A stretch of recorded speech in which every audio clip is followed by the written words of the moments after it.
How are you? Phil, I'm still hoarse from yelling and screaming on the trip that we got off of last week. Man, was that a fun trip or Oh, what? God, we had a blast. We had a blast, folks. Yeah, And, obviously, I had these prototype straight graphite rail rods. I'm just jonesing to put on the rail.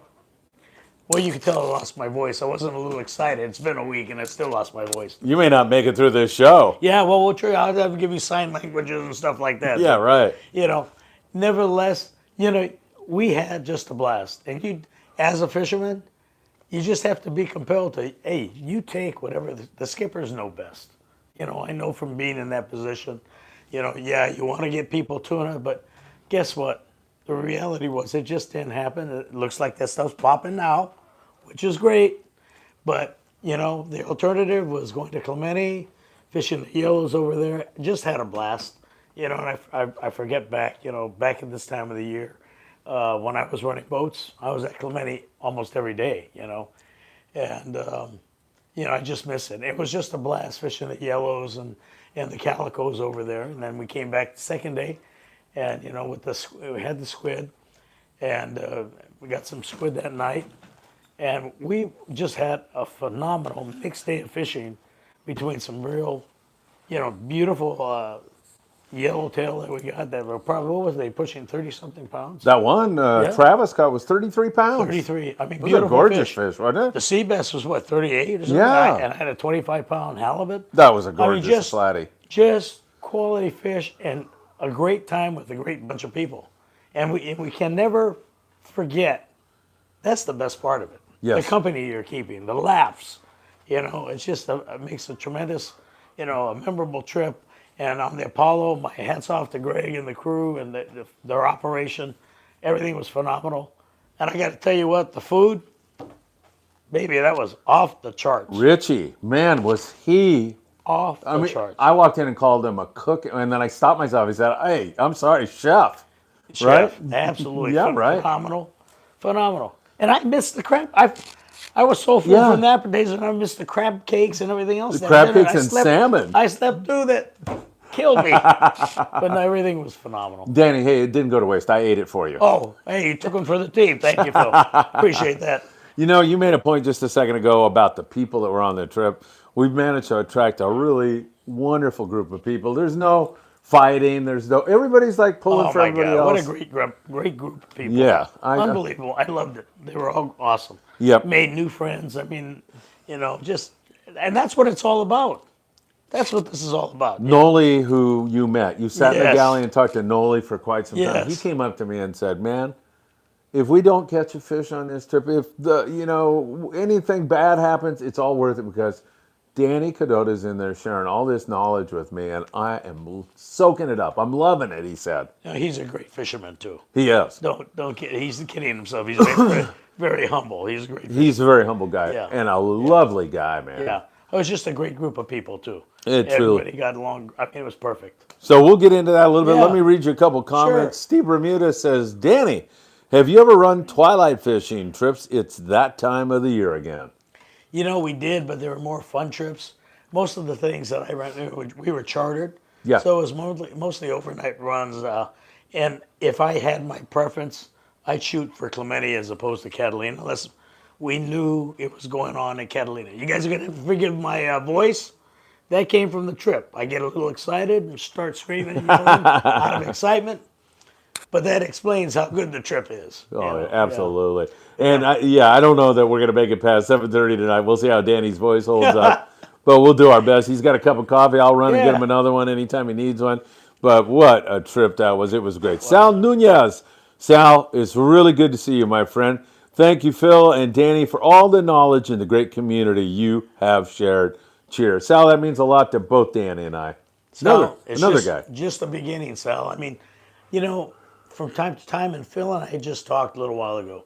I mean, I was very blessed in my fishing career to have a freshwater bass background, a fly fishing background.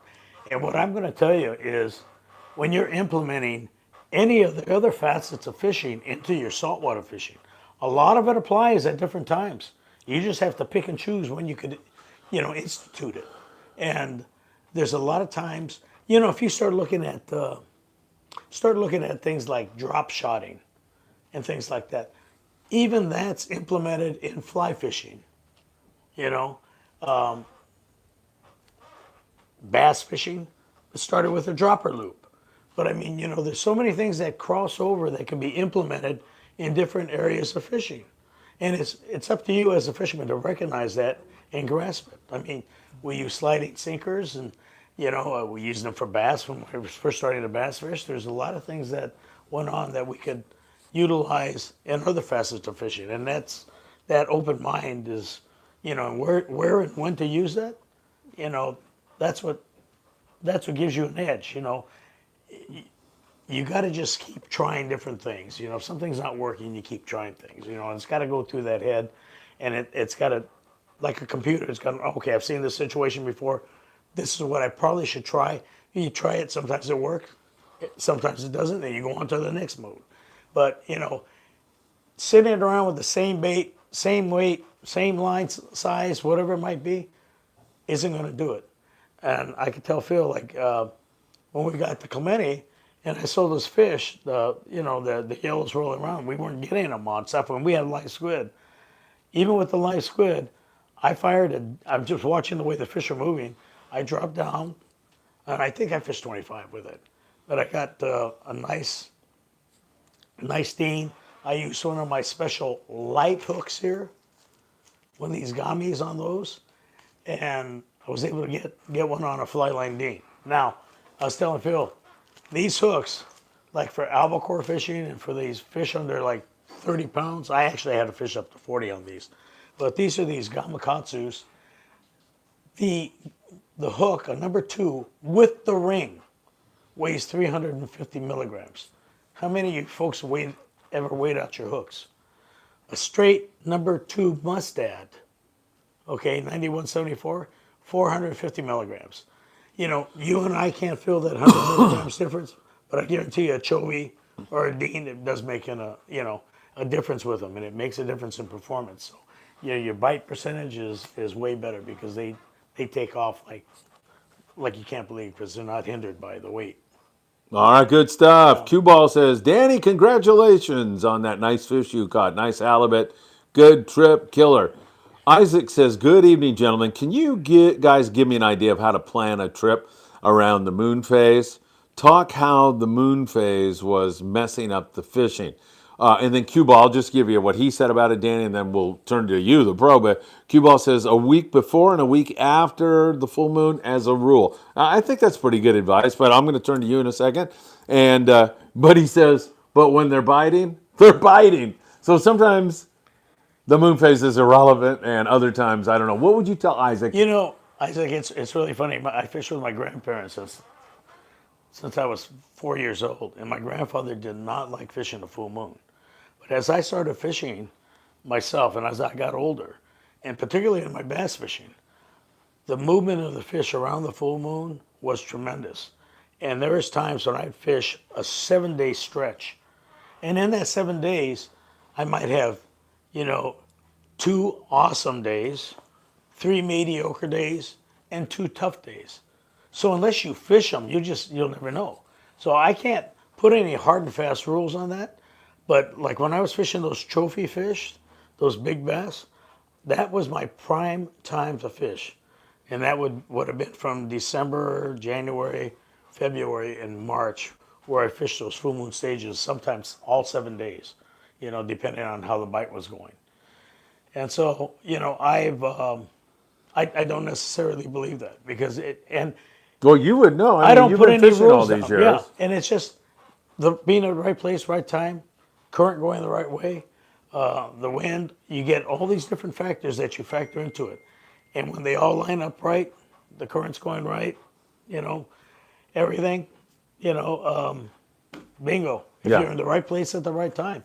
And I got to tell you, I'm going to tell you stories later, bass stories, about how we caught fish. I caught a big fish on the spot, and we're going back the next day. I'll give you the spot. It was Trout Point at Castaic. And I was there on a Monday, and I get a 14, and we're going back the next day, and my buddy wants to take his boat, and it was with my mechanic, Harold Witta, who's the #1 Detroit diesel guy probably in the world. He was here at Harbor Diesel, but he was one of my fishing partners. And so the three of us took Freddie's boat, and he just had it serviced. But what he did do was his engine's right here in Pedro, backed up to the ocean by his garage. Well, the engine was serviced, so we took his boat instead of taking mine, dump him back in the water. I'm running down the ramp, and I see him and Harold back by the engine. I go, what is going on? I just had it serviced, right? He just had it serviced. And so here I got the spot locked up from the day before. I nailed a 14-something at Trout Point, common spot, but you have to hit it when the current's going a certain way, okay? And I want to get that spot locked up. Well, we were the first one in the water, but now we can't launch the boat because the steering's frozen. I go, well, you got to be kidding. And I'm telling Freddie, let's just dump it in, point the steering, get the trolling motor in, point the boat, go full speed, and then come back in with the trolling motor. He goes, no, let's get this taken care of. So we haul the boat out of the water, go down to Castaic Marine. This is in 1988, so it's in February, and it was the first day that they were taking boat. The LA Boat Show was starting, right? Yeah. So they had a line of 20 or so boats ready to be transferred up to LA Convention Center. So I'm going, oh great, and we're going to get serviced here now. So we had to wait an hour and a half before they got a mechanic, get a pneumatic gun, knock it loose, take it off, loosen the steering up, re-grease it, and we get up to the lake, right? Well, I'm grumbling. I'm thinking, darn it, we blew it, right? Here we have, position alpha. We're going to be the first one in line. We get up to the lake. Here's somebody is on a trolling motor at Trout Point. So we're idling on a point across the way. And the guy's on a trolling motor. He's banging Trout Point. And he's hitting it with artificial, so nothing. So he moves off of it. And I shoot in there. We double anchor, get it. And first cast, I get an 18, Wow. 18 and 3/4. Wow. Now, had I been there 3 hours earlier, probably would have never got that fish. Divine providence. Exactly. You just don't know. Yeah. As much as we think we have stuff dialed in, we don't. Exactly. There's still that element, So, it just teaches you, The only way you're going to get them is putting that time on the water, and it doesn't really matter. You can have things that you have keyed in. And there were spots that I was pretty consistent with where, if the current was going a certain way, and that was the one edge we had was coming off the saltwater, being a saltwater captain, and having two anchors out and you're holding a position, you could determine which way the current is. So your position with respect to the spot you're fishing with the current had everything to do with it, just like fishing the ocean. You don't plop an anchor down and you're hanging off on the wrong side of Cortez Bank. You got to be on the lead edge where the current's coming into it, right? So positioning is key, So moon phase is just one factor, right? Moon phase is one factor, and like for me, in that big fish time, a lot of times I would fish all 7 days. And like I said, out of 7 days, I might have 2 great days of fishing, 3 mediocre where you pick and fish, and 2 tough days. So there's no guarantee for anything, folks, and it really was at that point time on the water, And I put between the Mustang, between trout fishing, everything, fly fishing, the whole day. Thousands and thousands. I probably, in 1988, 89, I was putting in close to 280 or 300 days of fishing. That includes my charters and everything. Yeah, so, right. Just having a rod in my hand that amount of time, man. it dials you in. Yo, heck It gives you an edge just right there. So time on the water, and that's why you got guys like Butch Brown. Yeah, that's why he's the greatest. He fishes every day. Yeah. And that's why he is the best fisherman out there. I used to commercial fish Tanner Bank, and after being out there, I didn't stay out there 3 weeks, but going back and forth for 3 weeks, I knew when they were going to bite. I knew. I didn't panic. They're not biting. 3 o'clock. This is gonna bite. I'm talking rock cod too. Some people think rock cod bite all the time. I don't know. They got off the bite, and I'd look at my brother and go, "Well, we're gonna do fine here." We'd end up with a ton of fish and be just fine. But what you're saying is, you get to feel it because you become part of it almost, right? And when you're fishing a lot, that's the other thing too, Phil. You know, your time on the water, there's no substitute for that, That's right. right? And so all these years we'd make assessments. We started raising little baby bass. And I was putting bass in at Alondra Park and Cerritos Regional, big 10-pounders. They would spawn and we'd get the little babies and we'd study them in the tanks. And there was a pattern to these things. You'd have one fish out of maybe 14 that would sit there and the others would have their heads down low. And there was times when the crawdads were walking around the bottom and they're trying to pinch the little baby bass. And then there was times when they were under the rocks. And you're looking at the time. You're looking at all these different tables. Trying to figure it out. Solinar tables, this. Doug Hannon had his tables. I looked at Doug's. It didn't follow that. You know what it was? What? It was the tide. Mm-hmm. And you know why? That's Mother Nature. Yeah. That's Mother Nature. That, you know, and it's not always guaranteed, but it helped my odds, I believe. So on a given tide, at the max high and max low, you know, when you got the best movements, I would try to position myself on the spots that I thought had, you know, the fish that I wanted to catch, you know, particularly those bigger fish.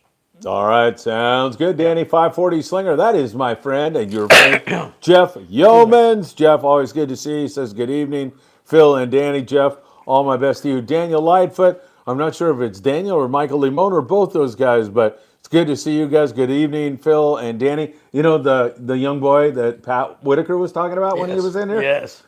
He's the young kid that comes down here and fishes all the time. He's awesome. Yeah, isn't he? He's awesome. He's going to be a great fisherman. He'll be You said he's going to be a captain. He'll be a captain. I'm going watch. with you on that. Michael, we're backing you all the way, man. Anything you need to make that dream come true, we're there to help you. But you know what? You got that all under your control. Just do well in school. Do what Grandpa says, and you're going to be good. Absolutely. Because all those things. Isaac says, great info. Need to look into those hooks you just shared. Uh-oh. You remember the corpse? Brandon, he was on the trip? Yes. He's blaming you. Hey, Danny, you brought that stuff, the flu, I'm guessing, on the boat also. Ha ha. I'm sick now with green mucus. Oh, thanks for ruining everybody's dinner. Second, did you come down to the bunk and kiss me at night or something like Yeah, that while I was sleeping? I had no idea. Well, we're going to have to re-nickname him. Now, it won't be the corpse anymore. It might be something else for that matter. Oh, my God. Oh, my God. And then he says, I missed my trip last night. I guess that's your fault too, Danny. I'm going to go Sunday night. All right, so should we change it from the corpse to the, wait, this is a family show. We'll leave it there. Yeah. Hey, Israel de la Cruz says, good evening, Friedman Adventure family. Israel, your friend Lawrence Larrabee was here today from Hands on Deck Fishing, and I'm probably going to run that podcast right after Danny's tonight. So it was a great one. He's a police officer, Danny. Oh, awesome. He's got fishing apparel, and he's trying to get more and more people to fish because of the healing powers of fishing. You know, how stressful being a police officer. People out of, I mean, it kept me from getting in trouble. Come Yeah. on, you know, I mean, I lived it more than anything. So. Pat Whitaker was just here. Didn't keep him out of trouble. What happened there? That's Pat. Pat's a great guy. Yeah, he is. He just dropped by and said hello. Some of you may know Pat. He's a great guy. All right, Turbo T2, Doug Hannon, and the OG fishing professor. Okay. You know, I was very blessed. I got to know Doug, and I would call him and talk to him. There are things that we took from, you know, Doug was called the bass professor, right? And there's things that, as the bass professor, I would have thought he'd been compelled to come out to the West Coast. So I invited him to come out. I told him I'd take him fishing. But he was very leery about it. He says, God, it's an anomaly out there. Yeah, of course it was an anomaly. You know, we had deeper water. There's a lot of stuff. The other thing was, though, there's stuff that they didn't understand with the currents. You know, the current movement on Casitas, Gasaic, and a lot of these lakes. So we fish them like we would as saltwater skippers, you know.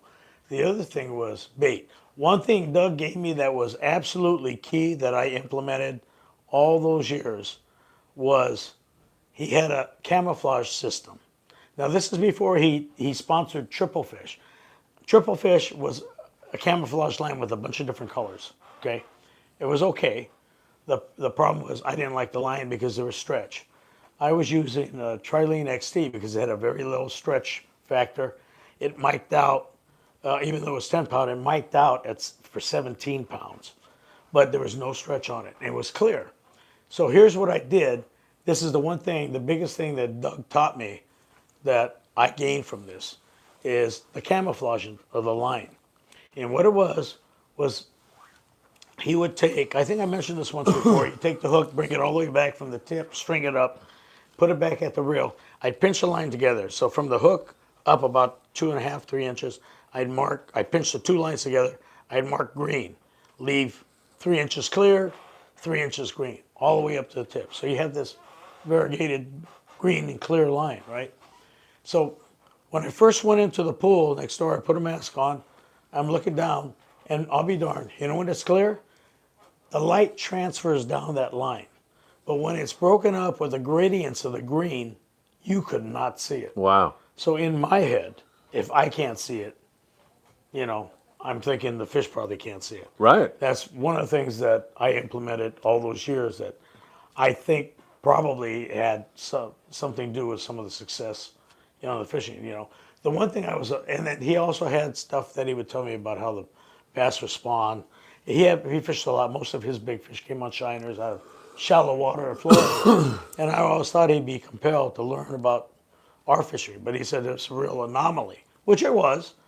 But, by the same token, being a bass professor, I would have thought that he would have wanted to understand that more. So I invited him several times to come out, but Doug never made it out.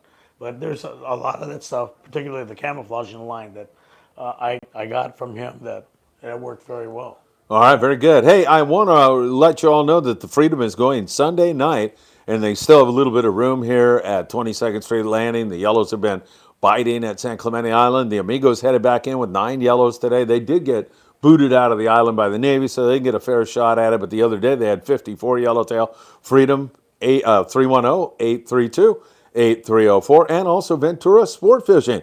I have to let you know that kids fish free on Sundays on board the Californian, which is the old Matt Walsh, 805-676-3474. And one more for you, the Horizon out of H&M Landing in San Diego with our good friend Bill Wilkerson. We have a trip. Danny's going to go, I'm hoping, August the 15th, a day and a half trip, Friedman Adventures trip. And Danny's got to be there, man. Unless you're on, when's your American Angler trip? The 20th, it's coming up. Couple of weeks. 20th okay. To the 20th. Oh, perfect. You'll be around then 27th, for that one, August 15th. Yeah. No, I'd love to come on board and meet you guys. You guys, come on. And you got to book that trip with H&M Landing. August the 15th is the Friedman Adventures trip. We'd love to see you there. All right, back to Jeff Yeoman's 540 Slinger. Looking forward to fishing the Apollo next weekend. He's going to be on there, Danny. Hopefully the yellowtail stay on the bite. He's going to have a great time on that boat. What a nice boat. Great boat. Great crew. Great crew. The food, we just told you, is off the chart. And I'll tell you, it was excellent. Screwed up my keto diet, I'll tell you that. I tried, but I couldn't do it. Israel's happy to hear that we have another podcast tonight, and it's with his friend, as I mentioned, Lawrence Larrabee, who is a police officer, and you're going to love that. He is from Hands on Deck Fishing. Anybody wants to take a look at his website, he has fishing apparel before you watch his show. That would be great, and that'll be after Danny's show tonight. The corpse is back. Hopefully he's going to be nicer to you now this time. Hey, Danny, when the albacore bite, what size hook are we going to use? I noticed Spanish Jack and anchovy in our bait wells last weekend. What's our go-to for albacore? And incidentally, just so you know, he is so crazy about albacore, he's been trolling in his bathtub lately. And he hasn't had any luck. But okay, I got to tell you, for albacore, you are not going to get a better hook than this. It's a gamakatsu. Here, Phil. I'll show that to everybody. That's the one I was telling you. With the ring that weighs 350 milligrams. I don't know how many of you guys weigh it, but Dave Oshima did that and did a study for us and weighed it. And a number 2 Mustad, 9174, weighs 450. That's 100 milligrams more. And this has a ring on it. So your chovy and your ding, whatever your bait's going to swivel and swim a lot freer. When I was fishing this during the albacore years, I was smoking them. It was like every cast because, those fish swim so much freer. And like I said, we can't determine and feel 100 milligrams. That Chovy sure can. And I'll tell you, they're sharp and they're unbelievable. I will tell you, stay away from those 60 to 100-pound bluefin like we had on Tanner, because I started with one of these, and I ended up, when it got up and down, to straighten it out. But I don't think this hook was made for the 60 to 100-pound bluefin. Right. You know, but albacore, it's a killer. There you go, Brandon. You're all set. Now, Steve Bermudez hopes that you know sign language because he doesn't think you're going to make it much longer with your voice. And I'm screwed up too, everybody. I've been sick ever since that trip. I'm just not blaming Danny like Brandon is. I don't know. Maybe I'll start drawing stick pictures or something. You know, we'll see how it goes. We'll see how it goes. Oh, my God. Travis Bright is here. Travis is the guy who caught that 33-pound yellowtail. Oh, my God. What a beautiful fish. He says, hello, Danny and Phil. What a gorgeous fish, huh? And the people, we had such a great group of guys. That's always the biggest part. Carlos. Meeting new people. Yeah, Noli. I mean, there's just so many people that we got to meet, but it was just wonderful being aboard with all those guys. I know. It almost sounds like BS, but it's not. I mean, those guys there were such nice people to be around. Awesome. That when the trip ends, you feel like, oh, man, you know. All family. Yeah, right? Right, it was so good. In fact, to even drive that point home clear, I don't fish because I'm videotaping all the time. I went home with more fish than anybody. You gave me a big, huge chunk of halibut. Carlos gave me a whole half of white sea bass. And well, it should be. Because let me tell you something, Phil. All these years I went through, but I've got 2 different GoPros and this and that. And all I can tell you is, as far as me shooting film, I stink. I mean, you know, when I first got the first GoPro, that's how dumb I was. How dumb I am. I got a second one too. I'm better improved. I was with a friend of mine, Jeff Sakuda. We're at Irvine Lake on these press days, right? Yeah. And it was loaded up with a lot of big rainbows. And so I put this GoPro on, and Jeff and I are just catching fish after fish, 4 to 7 pound fish. I mean, these rainbows. And I'm going, oh my God, I got it on film. I got it on film. Forgot to turn it on? No, I had it on, but I had it on intermittent. So it was. You get a blur, then you know, and then I bought my second GoPro, and I do the same thing. And one of the guys that was one of the big guys with Facebook, John McKeenan, used to fish on the American Angler with me. And John cut these movies out of the footage of these first GoPros. And thank God he would do it. But he said, here's the thing we saw the most. And it was a picture of me turning the camera on, looking to see if it was on. So they have a picture of my face. They had about 10 different shots every time I turned it on to reset it. Oh, my God. Check it to make sure it was on. And it was just hilarious. But I mean, yeah, me and cameras, that's why I feel such a blessing to have. I know, but I'm not the greatest at it, but, I get it done and get it out there. There's a saying, better done than good. So I just try to get it and get it out there so everybody can enjoy it. Thank you, Danny. Yep. Alberto Ponce says, hello, Danny and Phil and Friedman Adventure family members. Albert, it is always good to see you, Crystal, and the kids. Really good to see you. El sueño de un pescador. Hola, hermano. Soy Carlos, papá de Jonathan. So this is, hola, hermano, soy Carlos. I'm Jonathan's father. Oh, hey, it's good to see you here. Oh, cool. Nice to see you here. Gusto verte aquí. Gracias por estar con nosotros. Brandon is back. Can we fish on the slide, Danny, or will the bait get damaged and won't swim right? There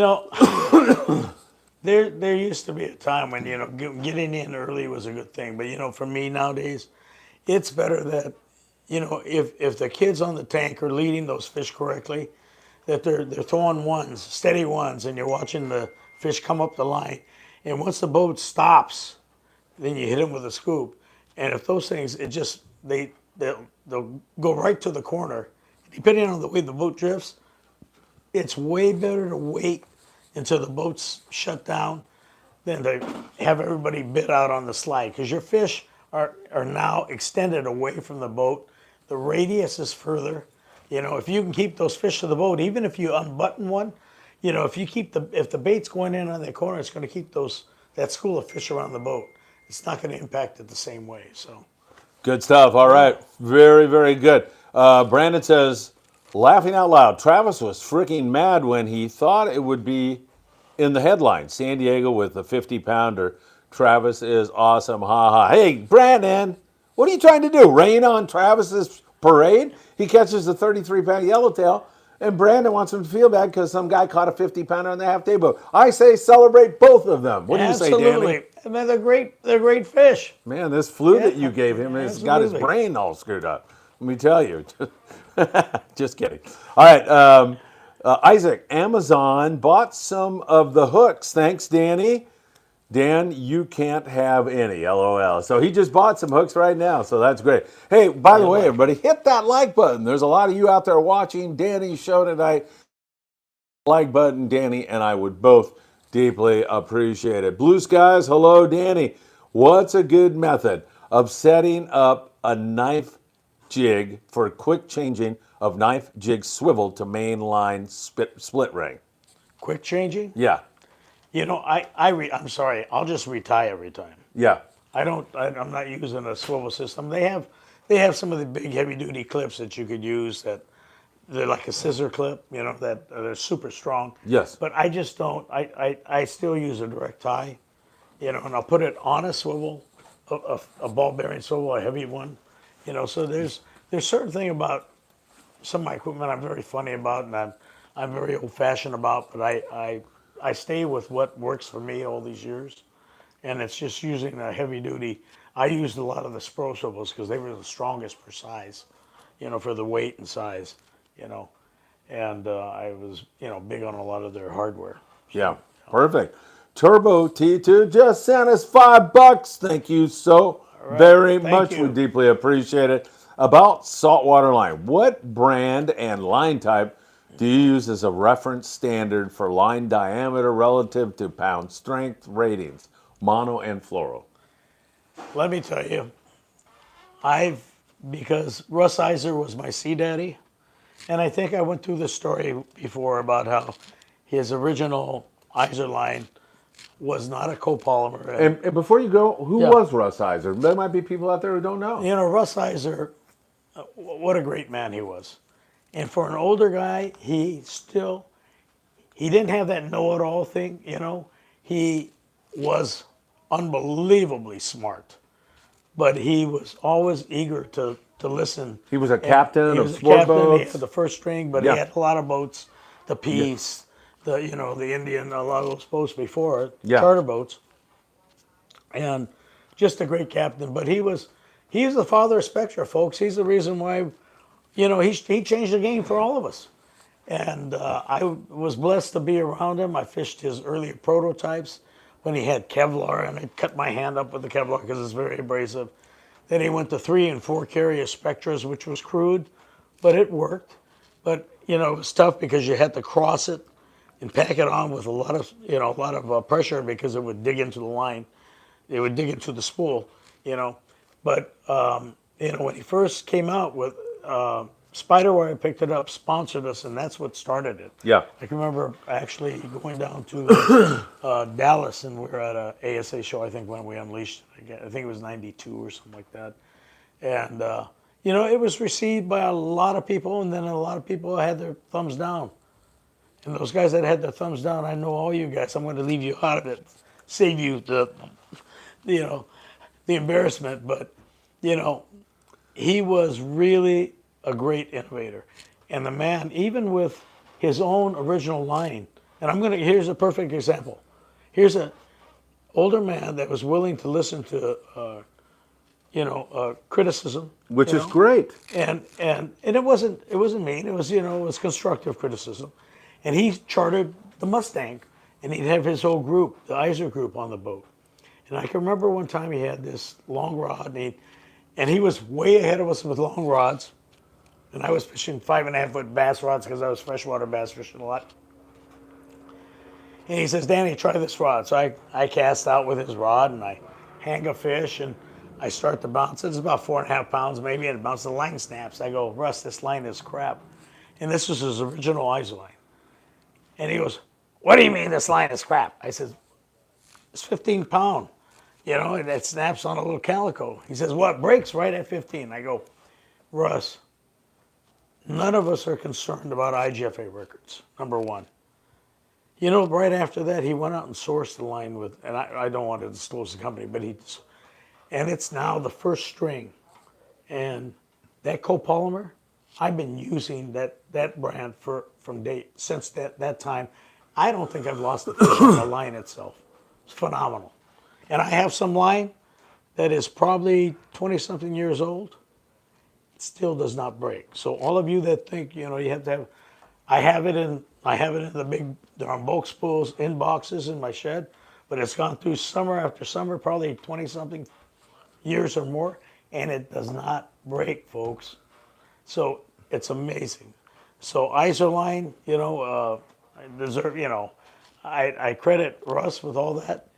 And he was always that guy that would take constructive criticism with anything, Phil, with Spectre, with everything. From younger Take it and guys. make it better. Yes. That's great. And you don't get that often. Right. That's what kind of how great he was. Yeah. He had that ability. He was a visionary also, wasn't he? Absolutely. Yeah. And he didn't pull any punches.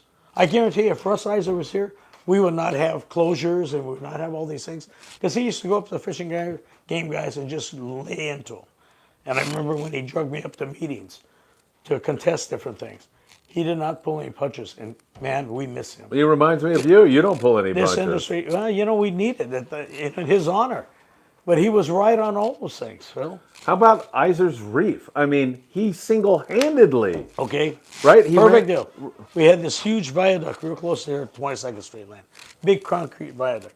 When they demolished that, he told Fish and Game, why don't you take that concrete, rebar, all that stuff from that bridge and put a reef out there. Well, the Fish and Game just blew it off. So Russ funded it himself. And now we have a reef outside there, Seal Beach and toward Huntington, right? It's called Eiser's Reef. It is now its own ecosystem. Squid spawn on it every year. That's how prolific it is. But because of the rebar and everything else, it kept the gill netters from going on it and everything else. But now calicos spawn on it, squid spawn on it, its own ecosystem. That's what kind of visionary he was. That's what he did for our industry. Yeah, and he did it for the environment, for the industry. Absolutely. It was like one of those Ducks Unlimited kind of moves where those guys do so much. And if Fish and Game didn't go around with it, he gave him the let's go do it. So the stuff that he and I transplant things every now and then, and bring back and restock the coast after El Nino when the kelp all died. I brought back some bait tanks full of calicos and restocked some of the breakwater and Point Furman places like that. Yeah. We did it under the under the radar, but Fish and Game wasn't about to do it and help. So. All right, good stuff. Lots of people watching. We appreciate it. Keep those likes coming. Hit that thumbs up. You want to give? I shouldn't go here, Danny, but I'm tempted to go here. But go there. I hear you're an Angel fan now. Yeah, there's some things. Were you a Dodger fan before? Oh, absolutely. And I'm not going to pull any politics, people. But if you're going to go woke, you're going to go broke. Well, and you lose me. This Sisters of the Indulgence thing, is that what you're talking about? I'm furious about that. I'm a Catholic. I'm not running off to Mass every Sunday. I'm not perfect. But do we need that in baseball? No. We don't. We don't need it anywhere. We don't need it anywhere. No. And they should have enough sense to keep that stuff out of there. If they haven't learned from Target, Bud Light, then if you're that stupid, keep doing it.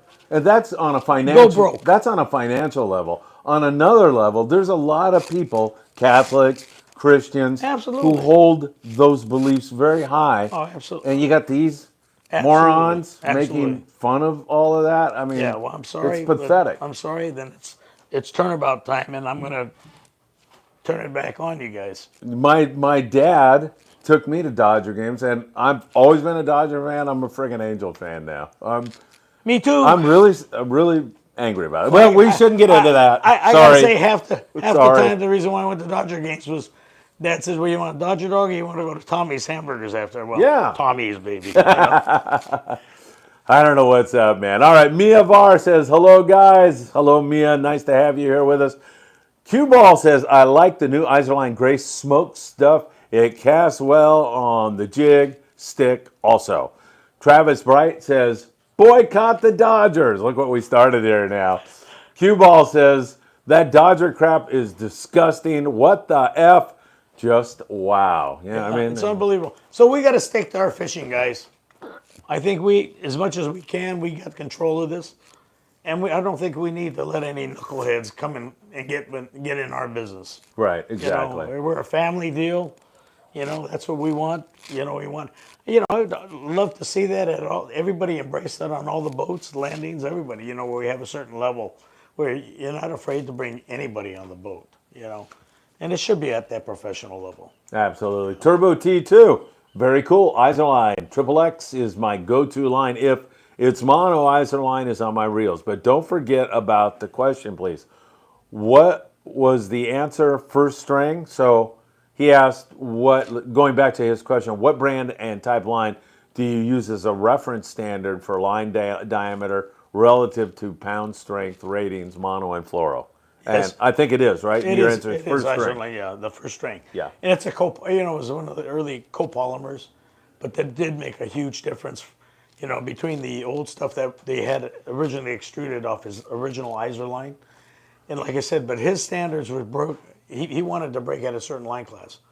And where Russ and I got into it was, I said, Russ, that percentage of the fishing market is concerned about world records. If they are, they should be very concerned. It was like when I was fishing for the freshwater bass. I knew that 10-pound XT broke at 17, so that's why my 19-pound bass was put in the 20-pound class. Because when you round it off, 17, the next line up was really a 20-pound class line. But it mic'd out pretty thin. It didn't have the stretch factor. Each line has different idiosyncrasies. Some don't stretch, some stretch more than others. Some don't. My concern was being able to stick that hook in that big bass's mouth with a number 2 Mustad, the 92 158, just to get it in the mouth and, get it right in the corner if you could. But I mean, the irony is those real big fish I had probably fought a lot less than like the 10 to 14-pound fish. And it makes sense, right? You see a guy like me, Phil and I aren't going to be out there doing wind sprints. The younger fish have that energy to pull and to do that. We're going to eat the bait, lumber around a little bit and go, okay, get me in, take the hook off, whatever, But little did they know they were going on the wall. Sorry about that. Yeah. Perfect, Danny. How's your voice holding up? You feeling okay? Yeah, no, I'm good. All right, good. If you need more coffee, just let me know. I'll run out and get it for you. All right. Isaac says, Danny, how are the rods coming together? You actually, are we talking about that or not? Well, yeah, we are. You know what? Ironically, we didn't go fish the bluefin. Right. Okay. And that's fine. I'm going to be out in the American Angler for 8 days in a couple weeks. Yeah. But we had some of the very first prototype straight graphite rail rods, which I'll probably have to, and then we'll have to shoot a show when we come back. Let's or do whatever. that. Or before. Maybe I'll get some footage on my trip. Oh, that's a great idea. Things, and I'll forward it on to you. But yeah, these are straight graphites, folks. They're going to be the highest performing, the quickest recoiling rod on the market. But you're going to have to know how to fish. And it's taking the power out of the lower, keeping it down at the lower angles. And I think I've explained that over the time here that we've had that, the difference in the amount of lift and power you're getting at the lower angles. As you see people high stick, the more I see a person high stick, the more I know he doesn't know what he's doing. Because you're getting 1/10 of the pressure high sticking than you are pointing it at the fish. Yeah. And the analogy you're going to see right now in the success rate on these guys are these guys that are slow pitching. Once they hook the fish, now that you've probably seen the tip on the slow pitch rods, they're like noodles. They just do this, right? But then they shut off. But what do you do when you see a guy hook a fish on that, a bigger fish? They're pointing the rod. Well, essentially that's what we're telling you with the rods. Only that when you have a noodle tip like that, you're not gaining anything with that. You're getting it when it shuts off.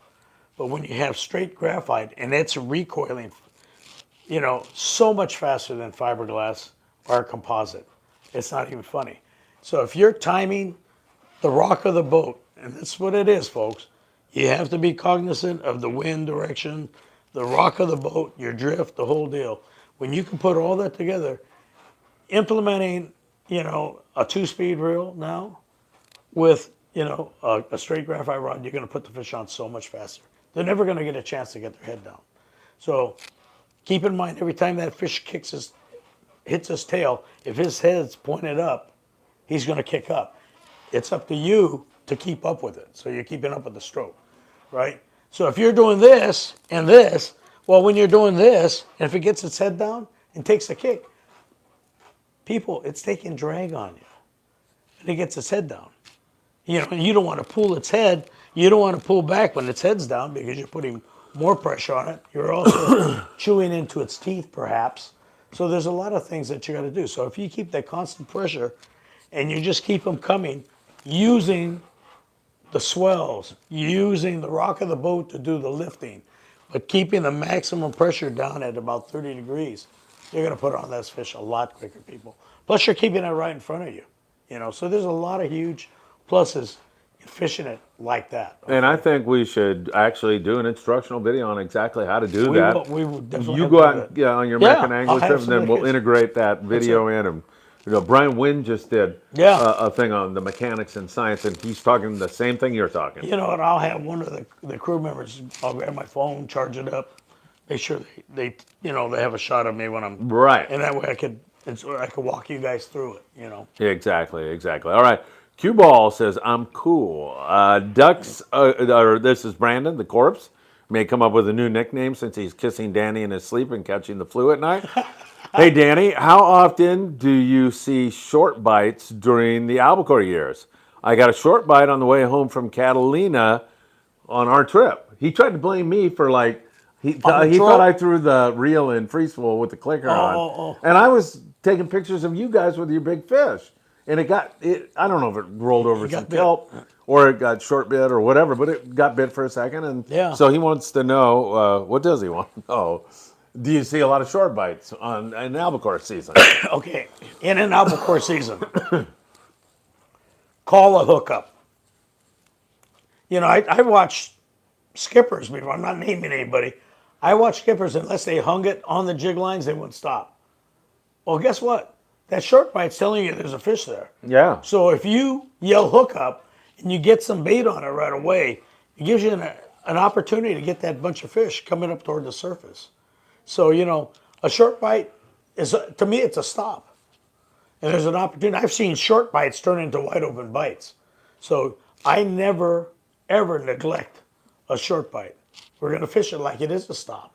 And like I said, if it's chumped correctly, and you get the guys in the water, you can go into a full-on bite. I was going to ask you, how many times did that turn into a ripper for you? Many, many times. So I never take that for granted. It's just fortunate now that usually, since we put the scanners on, this is in the early 80s, usually going into it, I could tell you, before we're going to get bit anyway, because I'm seeing the fish ahead of us, Yeah, Brandon, the next time you need to run up into the wheelhouse and pull him back, man, and get the boat stopped. What's wrong with you? Turbo T2, thanks, Danny. Yep, don't care about that. IFGA trying to land 150-pound bluefin tuna. Freddie, Holy Spirit, fire. Greetings, you fellas rock. Freddie, thanks for being here with us. Cue Ball. Man, Danny's about that business. This is great tonight. Yeah, you're letting it all hang out tonight, it is man. about business. Well, you know what? There's guys that I grew up with, I'd see on boats that would want to keep all their information secret to themselves. To me, I'm compelled to give it to everybody. It's not going to do anybody any good to take it to the grave. If you could help people out and if you could, educate them on it, and it's just our experience. And for every time you see something, a lot of times there's exceptions. So, you'll have to figure that out yourself. But I'm just telling you what I've seen over the years, and that's what I'm saying, on any opportunity, like on a short bite, yeah, we're going to put bait on it, you never know. We've seen some of those turn into, 2-hour, 3-hour stops. So you just don't know, that was before we had the scanning sonars. Now, with the sonars, there's a lot more technical edge that we'll have with that, but you never know, Danny, maybe you could go through how you caught that halibut, because I want to just make this comment about that. I knew you were going to catch a fish. And the reason I knew you were going to catch a fish is because you came walking by me, you looked at me, and you said, I got bit. I got bit. And when you said that, I knew you were going to go back up there and get bit again. And you knew it too, didn't you? Oh, yeah. Yeah. Yeah. And so what was the process? Did you get picked or what? I got picked. Yeah. The way it bit. Yeah. You know, it was how, you know, shame on me. When I was in high school, we used to go fish the Tijuana Flats, and we'd get limits of halibuts outside the bull ring. Yeah. Drifting. And this is back on the old Champ, you know. And you know what we used to use? What? Treble hooks for halibut. Right. I remember that. Yeah. You mean a trap hook or just straight No, treble? a straight treble. Yeah. A straight treble. Put a treble in the nose of the dean or the anchovy or Yeah, whatever. and the halibut. And so what happened was I got bit, and I had it load up with the weight, and then on a button I go, halibut. Yeah. You know, it was on the bottom. And then I got bit once after that fish too. And actually, that's what cost me the sea bass, because I stayed up in the bow because I was getting the bites on those butts up there. And then all of a sudden the stern went bent on these beautiful white sea bass, guys. What a phenomenal trip. Yeah. But I mean, you know, that was, but We could have stayed there a little longer. Oh, yeah. There's definitely a halibut to be had. Yeah, if we could have stayed there a little bit longer, which we couldn't. And Greg stretched it out. I mean, we were supposed to be in at 7. We got in here close to 9. Yeah, yeah. But, man, you could see that was going to go off, Oh, yeah. right? So, you know, the fishing is great, folks. Get out there and just go. You can't go wrong. Catalina, Clemente, I mean, it's good fishing. You know, you look at it, too, and, you know, you try to gauge it from the day before, and, man, is that a mistake or what? Because just looking at the San Diego out of C4 Sport Fishing the other day, Ryan Bostian goes out and catches no fish, nothing. But he tells me and everybody, man, I'm seeing a lot of fish. And he's not any kind of a guy that's going to BS. He's going to lay it on the line. And the next day, he gets limits of bluefin tuna, man. And so you can't tell when those things are going to go off. You know, Phil, the areas that I'm getting the info on that they're getting all these fish out of, there's a lot of fish out there. Absolutely. It's just a matter of when they want to sit down, settle down, chew. You get the right spot, the right time. And that's what it amounts to, folks. You know, so it's just putting your time on the water, and you know, you just keep your fingers crossed you get that right one.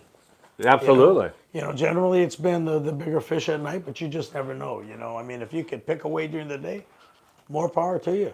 You know, so you have those outfits ready. You know, you have your outfit for the smaller fish during the day, and you know, and you don't know, there could be some bigger fish hitting you. You know, so you know, there's a lot of those spots you may want to stay with at least 50 pound. Absolutely. And you're so right about that. I mean, guys on the Pegasus, all the guys, but the guys on the Pegasus, I was talking to them last night, and they said we could have filled this boat for the rest of the year every day with what we saw. It's just uncooperative right now. Yeah, exactly. Think water temp, or what do you think? It's hard to say I think that it is. The because- water's cool, you know.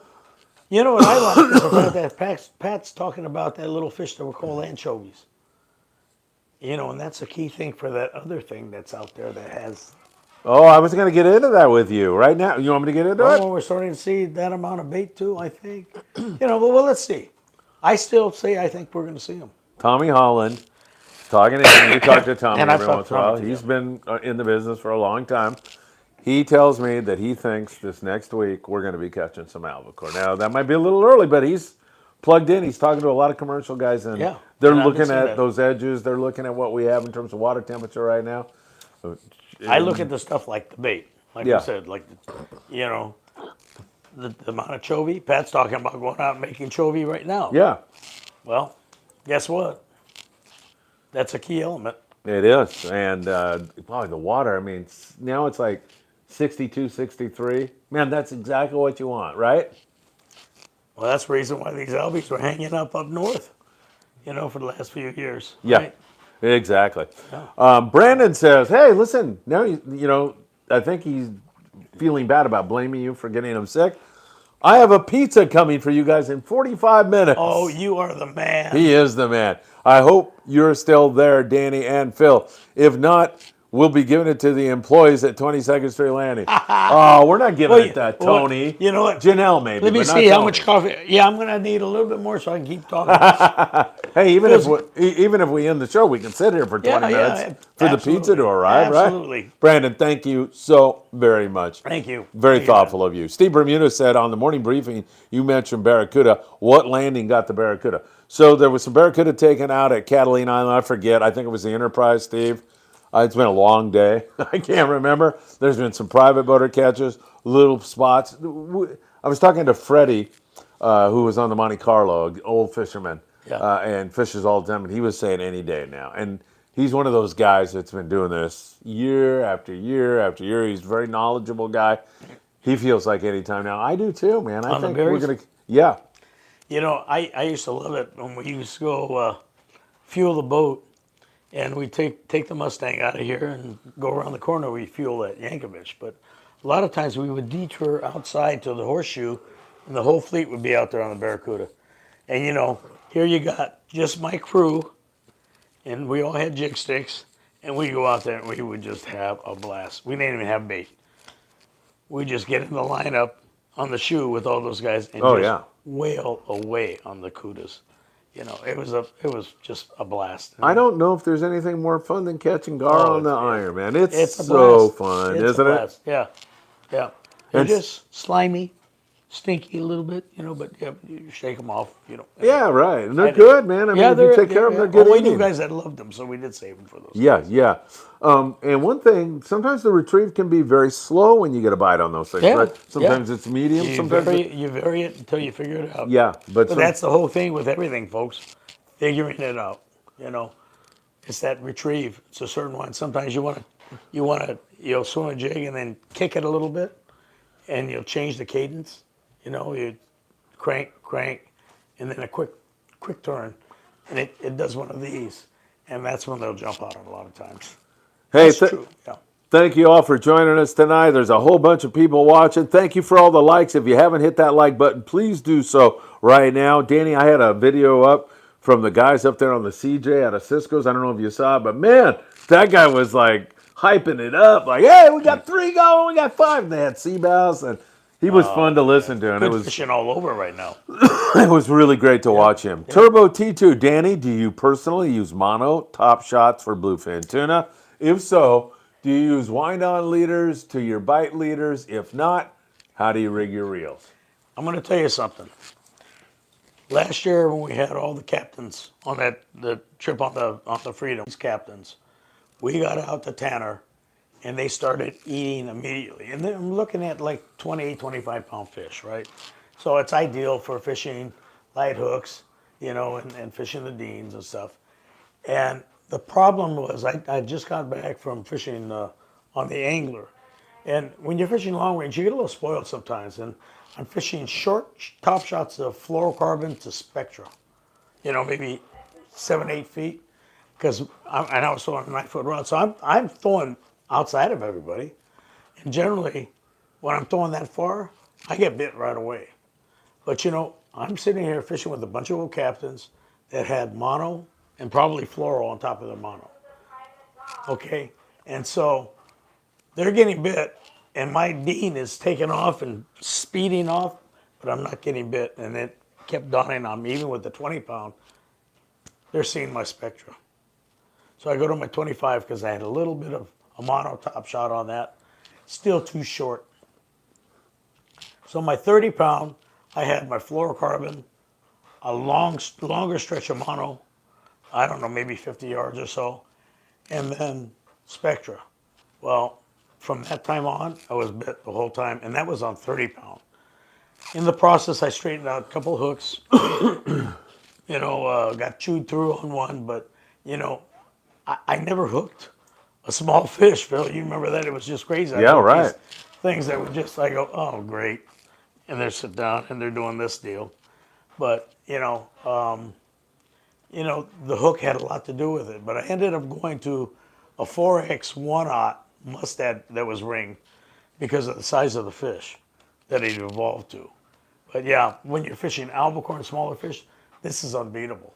If you're competitive albacore fishing or anything like that, or very touchy bluefin with light line, that's the hook you want to go to. Excellent stuff. Omar says, hey, I'm relatively new to fishing, and I got to say, I wish half the fishermen I met were as friendly and as generous with their information as you two are. Thank you so much. Omar, you've come to the right place, man. That's what we're all about. In fact, I'm going to speak for you, but if Omar wants to come down here on a Thursday night when we're doing a live show, sit in the audience, or come before the show, Absolutely. we'll sit and help you out, Absolutely. Omar. We're more than happy, Absolutely. right? That's, you know what, Phil? That's what it's all about. I've been very blessed all these years on the boats, and it's time. I want to pay it back. And what good does that? Some of these guys have always been very secretive about this and that. Why? We need more people we need in the to share sport. Yeah. information. Right. And the success rate for everybody, it's good for everybody. Omar, it's really good to see you here, and Dan and I feel the same way. We hope to meet you really soon. Uh-oh, Chuck Zimmer, he's got a breaking news. I can't believe we're sitting here at 20 All right, seconds. Chuck. We don't know this. The report on the Monte Carlo had really good barracuda and bass fishing today. Hey, That's it fun stuff. might be already happening. Why don't you just talk a little bit about throwing a nine while I poke my head out the door and Okay, and do me see a if favor. Brian's there. You want another coffee? Yes, please. Yeah, so take Yes, over. please. Maybe Okay, talk now about where am I at now? iron fishing for barracuda. Iron fishing. How do you fish them? barracuda. Well, guys, generally speaking, when you're out there, they're chumming it up. You're going to want to use a surface iron, And I over the years, I fished a lot of. Well, we were good friends with Daddy Shimizu and his whole family. Jimmy, Joey, his uncle Billy, and so over the years, all we've ever fished was like Tatty 45s, in particular for barracuda. And generally you're fishing you're fishing with a current, so you're swimming it. But when it's good, we didn't even throw bait. A lot of times we were out fueling the boat, so we never took bait and just take the crew out there and anchor alongside, and the fish would peel off, and it was just almost every cast, But it's just you change the cadence till you figure out what it is, the different strokes. Sometimes you crank, and then you give it a oddball, quick crank, speed it up, change the cadence a little bit, and a lot of times you'll get bit on the change, where the jig really kicks, and you'll get hammered on that. So it's just a matter of trial and error and figuring it out at that point, and it just takes time and practice. You'll see it, and watch the guys that are getting them. That's probably the easiest way to do it. I had the luxury as a captain to watch back and to see what the guys are doing. And so watching the guys that are successful, thank you, Phil. My The pleasure. reason they're successful is they're doing something right. So always keep that in your head. When the guys that are successful, it's not luck. They're doing their due diligence or whatever it might be, but they're doing something right. So just keep that in your head. Great stuff. Freddie, Holy Spirit Fire. I'm signed up for the September overnight Friedman Adventures trip. I hope I don't embarrass myself. I'm very new to big game. Not a chance, man. Not with us. We're here to help. We're here to help. I yeah. would rather that you catch a fish than I catch a fish. Yes, and I'd rather videotape you catching that fish. So with Danny tutoring you, you can't go wrong. So you've come to the right place, Freddie. Good to see you. You got it. Brandon, the corpse, who's sending a pizza to redeem himself after accusing you of spreading COVID throughout the entire boat. Oh God. Hey, Danny, on this albacore, are we using shiny jigs like that blue and chrome tatty? What colors are we looking for regarding jigs and albacore? They used to be like, I used to use a blue and chrome.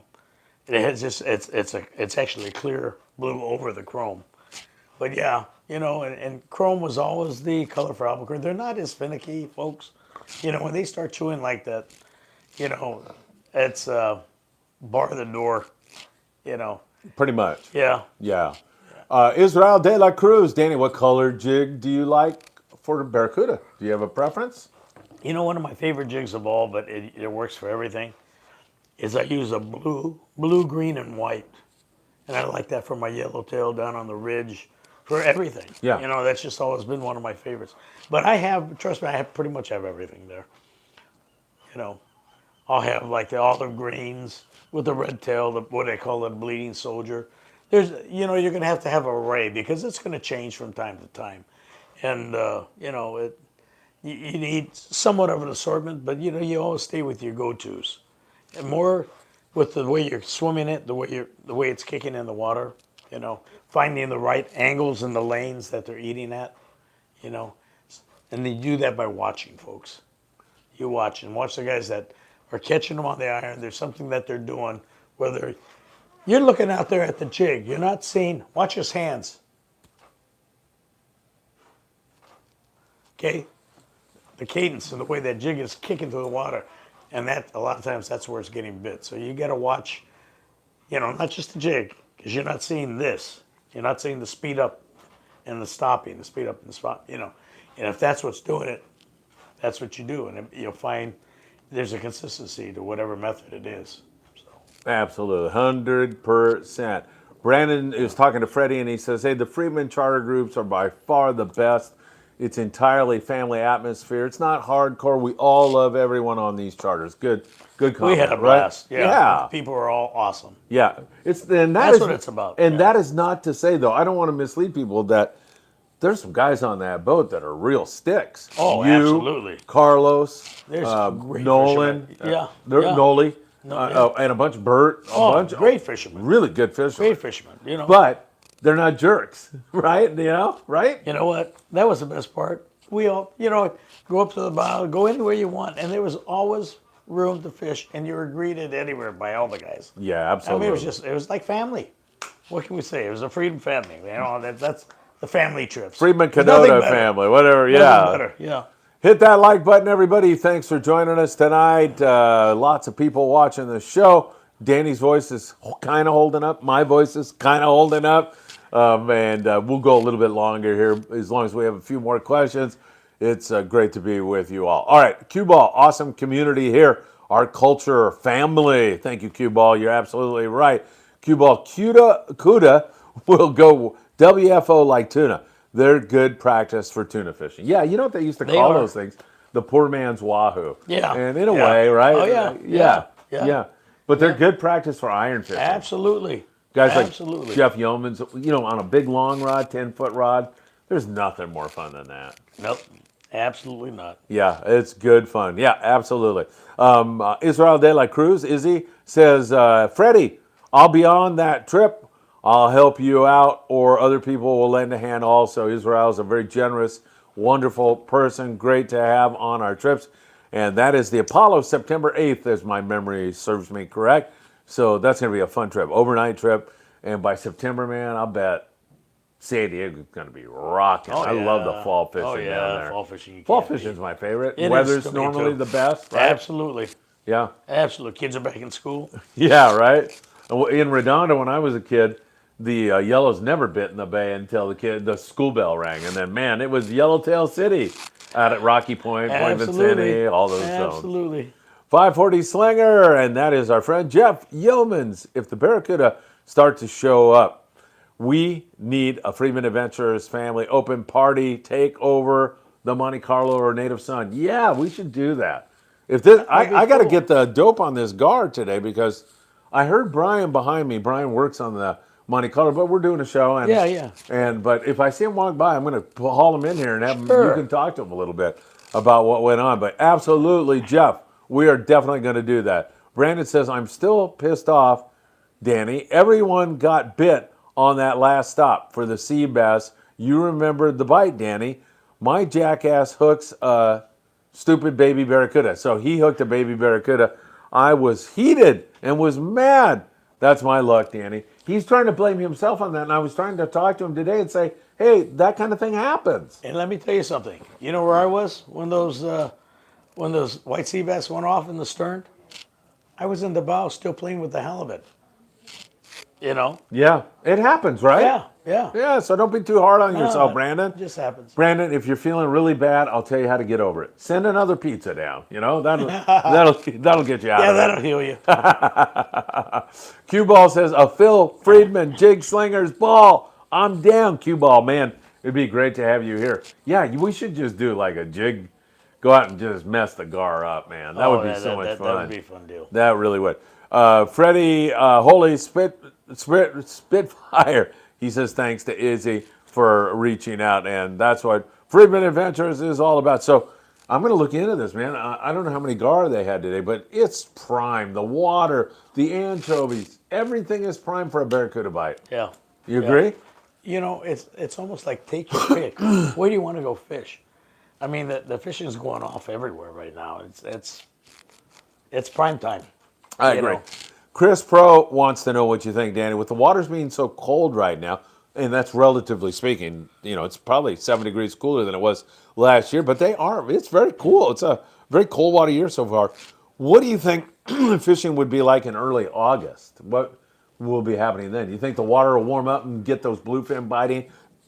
Maybe mix up with some I'll tell you albacore? who's probably in more adept at what's going on with the water temps. Tommy's been on this stuff. Yeah. Big time. And he's been watching that, and you look at the patterns that are going on. But, I'm seeing a progression right now. I mean, my hopes are that we see, particularly, with Pat going out right now, going out to go get choves. Pat Whitaker, he's Guess running a what? bait boat here. And Guess what? yeah. That's a key thing for, and then, like I said, I've been staking a lot of stuff on albacore this year. And so far, what I'm seeing, Phil, it's got the makings with the chove coming back. We haven't seen them in a while. I think we may see those little devils. Yeah, me too. If you do, bar the door. I mean, it's going to be ridiculous. Yeah, it People are is, going to right? come out of the woodwork. Yeah, it's I been mean, a while. because there's a lot of old timers, Oh, yeah. like you and me, that are like, God, Yeah. I'd love to catch an albie absolutely. again, right? Absolutely. And then you got young guys who are like, I've never caught an albacore before. Absolutely. And they've Even heard more all so. this Yeah. stuff. And we're not, some people say, why do you want albacore when you have these 200-pound bluefin around? Who in their right mind would possibly want it? And your answer is always, wait till you experience it. You'll figure it out. It's just a fun deal, And it's a great fish for everybody, and it's a fish that everybody loves to eat. I don't care what you do with it. Whether you smoke it, you can it, you barbecue it, you can't go wrong. I mean, it's the chicken of the sea. Yes. It was coined that from many years ago by Starkist, and for good reason. Everybody loves albacore. Yes, 100%. Yeah. Excellent stuff. All right, let's see. Danny, do you ever get, is this right? Yeah, Danny, do you ever get mad when you miss a bite, or are you just always calm and collected? I noticed over the years you've never been frustrated. There's no reason to get angry, right? No, it's just figuring it out. If you missed a bite, you go, what did I do? Should I slow it down? Should I crank it? Should I throw in an extra one of these? See, that's one thing when you watch a good jig fisherman, you're not going to see it out on the water as much. But you watch his hands, and they're cranking, and then all of a sudden they change the cadence on it. And it goes, and it's doing this. And most of the time, that's when it's going to get hammered. It changes speeds, it changes direction, and it goes, And so those are the things you got to watch. When you're watching a good jig fisherman consistently catch fish, it's not by luck. He's doing something that you're going to find they're going to be consistently because of what he's doing methodology-wise as far as his technique, his crank, his wind. He'll change the rhythm of it, and he'll just crank, crank, crank, and then do a quick couple. And it kicks it like that, and that a lot of times triggers them. So, you'll find it out. But you do a lot more by watching. Absolutely. that Yeah, was a observing, benefit. see what's working, right? Yeah, absolutely. That was a benefit of being a captain on a boat. You can watch. You're watching 25, 30 guys. And the guys that are catching fish, it's not luck, folks. It is not luck. These guys are doing their due diligence. There's something that they're doing to consistently catch fish. Yeah, And it's absolutely. figuring it out. And 100%. you'll be right there. 540 Slinger, I'll get the rest of the 540 Slingers on that trip, Phil, if you can make it happen. Jeff, I'm just thinking out loud. I think you fish weekends. You can throw a comment up there. What do you think about a week from Father's Day? A week from Father's Day, the Sunday after Father's Day, the morning half-day trip. Let me know what you think about that. I'll make that happen if that sounds like a good one to you. I'm thinking that's got to be Barracuda City by that time, right? Oh, yeah, I'm sure. You never know. The one thing about the Barracuda, I was into a bite on the Monte Carlo. Got lucky. We had 100 fish. I can't remember if it was I think it was last year. But, man, they don't stick around like they used to, do they? They come in here, they put on a hell of a bite for maybe a week, and they're gone. It used to last for so much longer. I don't know what it's all about. Load up on those things. Yeah. Even on goofing off, like I said, just going to the fuel dock, going out there with my crew, Yeah. we would shake them off because we don't want to mess with the slime and everything. I know how that is, But believe yeah, me. no, it was, they never stopped. It was just such fun. Yes, for sure. Steve Bermudez, if you're not fishing a fluorescent yellow Tatty 45, you ain't catching barracuda. Oh, come on, Steve. Well, I fish blue and white. I fish Yeah, the I paint knocked fish all off the of different Jigs. Phil and I are we're going to make a trip down to Tatty anyway. We're going to film down there because Yeah. I have a lot of my schnabels, Clydes, putters, all my stuff that I gave to Joey. And he's built that mini museum, even my grandpa's a real deal. It's in the box. Things of history that a lot of you may not have seen. And we'll go down there and get shots of it. But yeah, while we're down there, we'll grab a yellow Tatty 45. I've caught plenty with what I've had in the past, but I trust you. We'll have to try one. Yeah, for sure. Let's Yeah. definitely make that happen. Blue skies, I like chrome spoon with green mackerel pattern for the berries. Yeah, it works fine, right? It's your confidence jig. Yep, for sure. Brian Wilson. Any albacore news from the jig boats or supply ships out past the 60 and Pistol Banks? Tommy says he hasn't had any news here recently. The only thing I can tell you, Brian, is that everybody like Tommy and Bob Osborne, who's a guy that I rely on a lot, he does a lot of research on this. They're just like, if it doesn't happen this year, I don't know what to tell you. It's perfect. And last year at this time, we had predicted albacore early. At this time, we'd given up on it. We didn't make that public too much because we'd already made our prediction, and then it looks, oh, you're weaseling out of your prediction. But the water got too warm. This year, the water didn't get warm. We're seeing the magic bait, Yes. too. Which comes along with that cooler water, right? That's it. And you just never know. We just never know. I mean, don't. they could hit a wall out there and stop, or they could Exactly. pop up the next day and we'll have them, and you watch. The only thing bad about when they show up is like that is good luck with parking because it will go crazy down there. Absolutely. People, they'll come out of the woodwork, and that's a guarantee. June 25th, I'm going to check my schedule when I get off this show, and you're going to send me a text tomorrow morning, Jeff, to remind me because I'm old and I forget things now. And then we're going to put this into action, my friend. Let's do this. It sounds like really good news. Cue ball, scooters, LOL. Yes, I haven't heard that nickname for a long time. Scooters. What nicknames do you know? Let's see. Scooters, Slimies. slime sticks, slimies, Slimies, yeah. snot sticks. That was one of the new ones. Skinnies. Skinnies. Oh, yeah, there's a ton of them. Yeah, berries. Slimies. Yeah, Gar. Gar. Yeah, there's a ton. Yep. Raymond Pacheco says bonita feathers. So you remember those guys with the Calcuttas and the feather sticks yeah. and how they used to be so pros at working those, man? Absolutely. Yeah, absolutely. Brandon says, yeah, what's going on with the butterfly, Phil and Danny? Is anyone fishing the bank? It was our albacore sanctuary during the 90s. With this bluefin kind of not biting as good as it is, there's a lot of guys all spread out all over the place. I know those long range guys are tuned into the jig boats and all that. Yeah. I'm thinking if they hear anything, they might run out on that. Yeah, take a look at it. Yeah. And help the fleet. Yeah, for sure. So that's usually the way it works. fingers crossed, everybody. We're hoping that is going to get going. And once again, Jeff, June 25th, the morning trip on the Monty. I'm thinking that's going to be a lot of fun. We'll put that together. Are you on your American Angler trip that 20th to the 28th. Darn. Yeah. All right. Well, we'll do a couple. Yeah, We'll get another one. All right. Raymond Pacheco says, I got some old abalone jigs from the late James Taney. James Taney, a great guy over at Pierpoint Landing for so many years. I have a full set Oh, do you? of those, and I'll have to bring them into you, and we'll show them one week. I have them all, they're brand new, and they all have the abalone heads. Yes. And they have that Japanese, what do you call it? It's like not a paper, but it's a Yeah, I know what material on it. Yeah. Yeah, but they're pristine. I have them in a Wow. case, and I will bring those in, Raymond, because I have a whole bunch of them. And Raymond, And I don't want to touch them. Danny, Raymond, he was the neighbor of James Taney. Yeah. And now his sister's living there.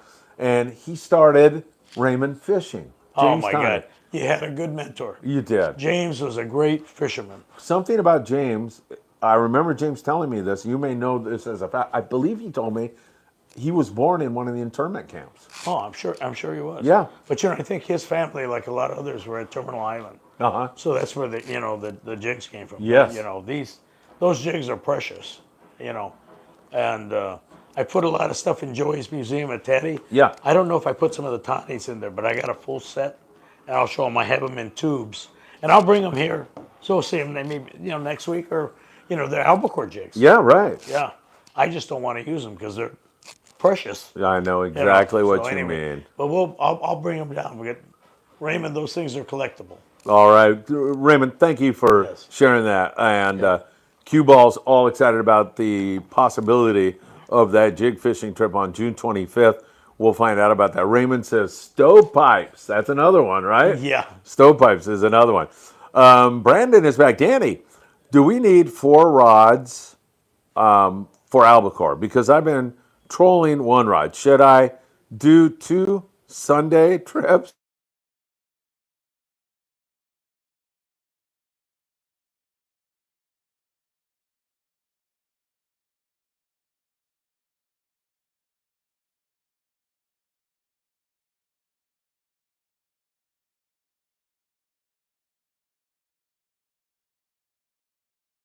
Put fluorocarbon on it, and a small reel for throwing chovies. I'm telling you, these light hooks make a huge difference, uh, especially if they're touchy.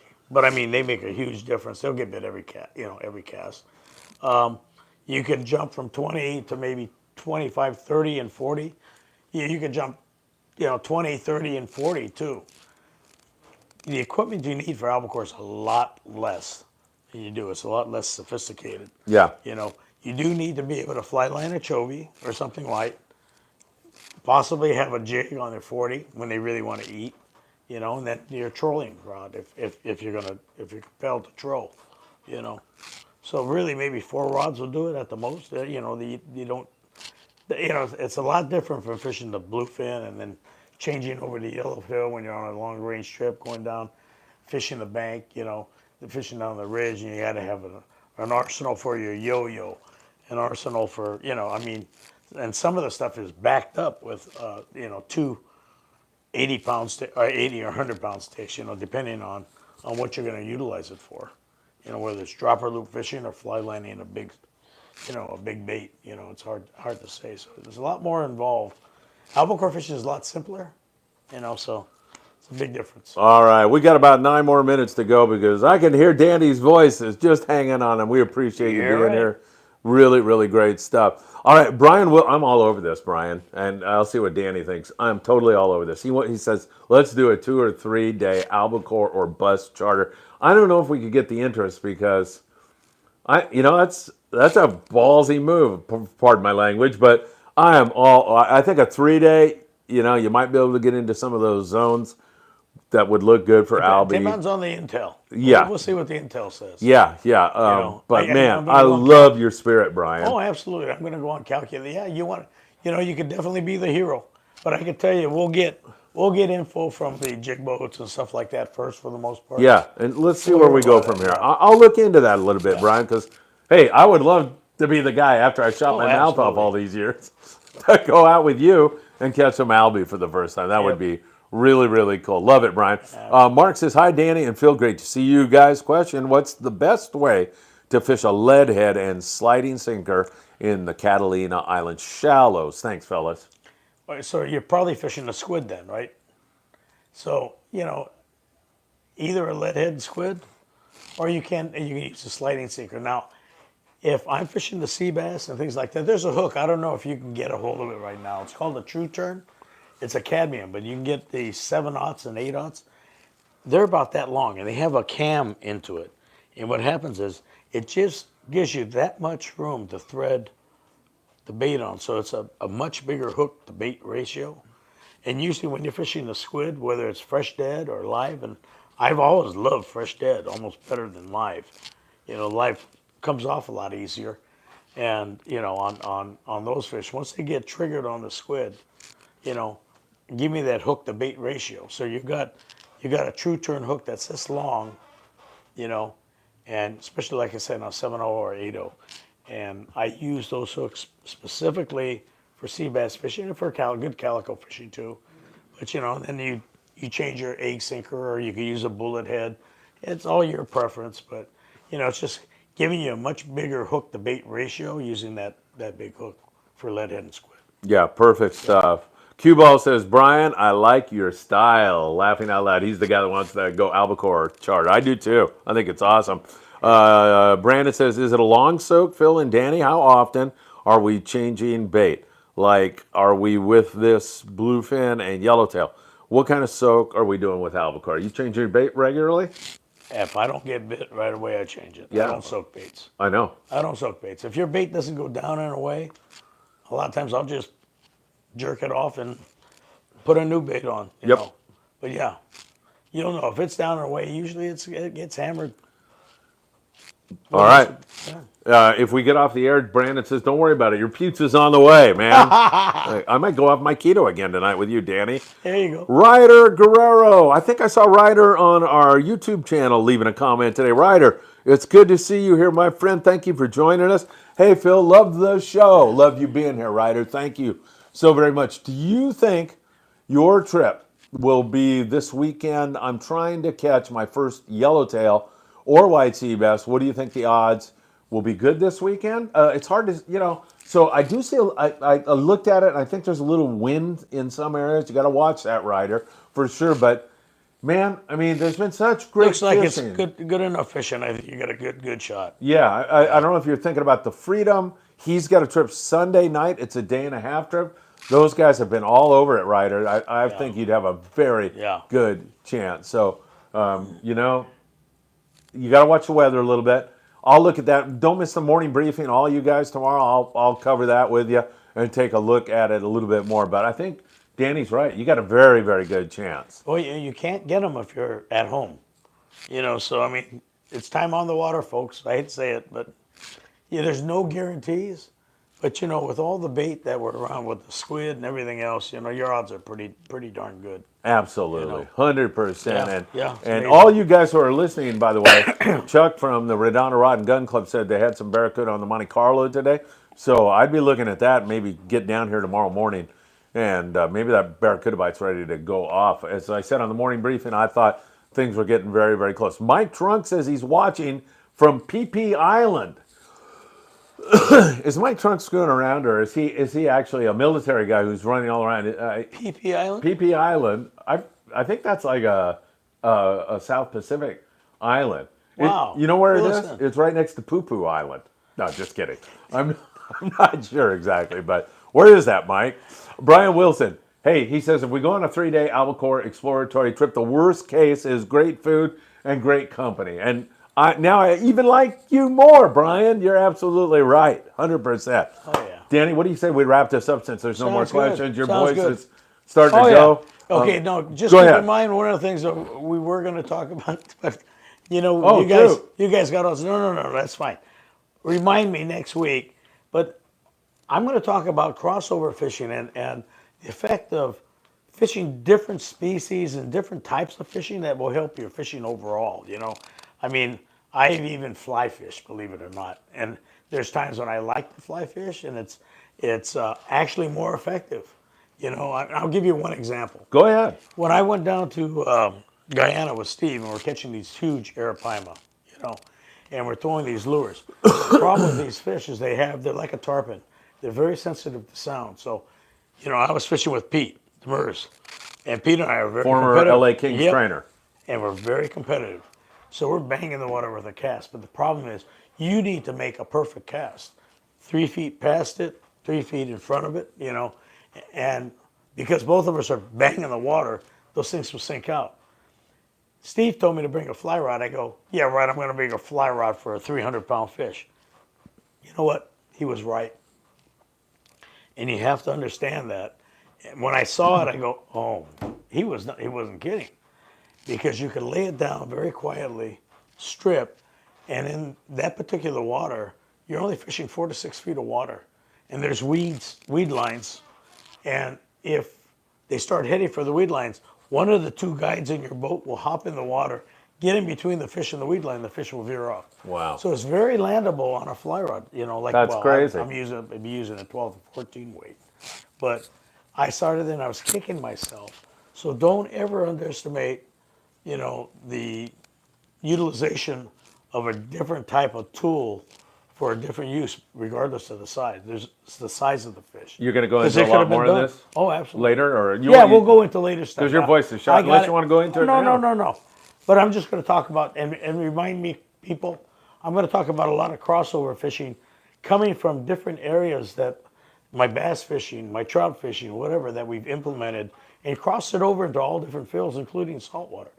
So we'll get into that next week, maybe. You know, like I said. Well, Brandon, he really doesn't care that you're losing your voice. He has another question for you. Are you game for a couple more questions? I'm game. All I'm right. game. Hey, Danny, have you ever fished the shoreline in Mexico or Catalina? Was watching David fish at Catalina last year on the shoreline. Threw into a huge boil of calicos and sea bass. Have you ever done that? Yeah. Yep. There's nothing like it. I'm sure you fished the Baja Coast. There's surf. nothing like it. There's some cool stuff that goes on down there. then- I've been And into. then we're going to be going around on the other side next year. We got this stuff scheduled over at Bay of LA with Steve. You told me. Yeah. And I'm telling you. What's the name of Steve's company? In case we can give him a plug. What is it? Well, it's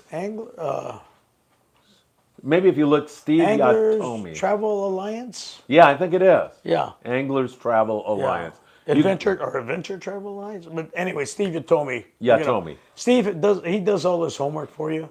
So that's what I'm blessed. He'll have everything, including the lures that you'll need, depending on whether you're going to Guyana for arapaima or Brazil for peacocks or down to Bay of LA, fishing the Daiwa SK minnows and things like that. But they have it. He does his homework. He always has and always will.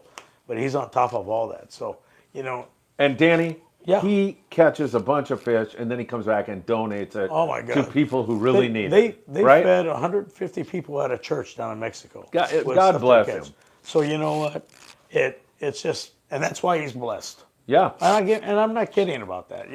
He does so much goodwill for the people and everything. He's been very blessed by all. That's why the Dodgers are not going to win a world championship. You got it. With the sisters of So that. yeah, Don't save get me up your started. questions, folks, and we'll get you. Hopefully, I'll have my voice. So we'll have our voice back next week. Hey, Danny, thanks for. And Mike says it's Pai Pai Island, not PP Island. Cue Ball says he's killed so many fish that just being on the water with good people, that's enough. Oh, absolutely. That's always the Danny, winner. your voice is shot. You're a trooper. Thanks for Good, no spending time problem. with the Friedman Adventure family tonight. All the great people out there. We thank you for being here. And hit that like button so Danny and I don't break into tears. Brandon, we're going to go enjoy some good pizza. Thanks to Got you. it. Here's to you guys. Thank you very much. Appreciate everything. Danny, thank you again, my friend. Got it. I think I screwed 92 minutes. Not bad, right? I think I Yeah, yeah. screwed this up, by the way, too.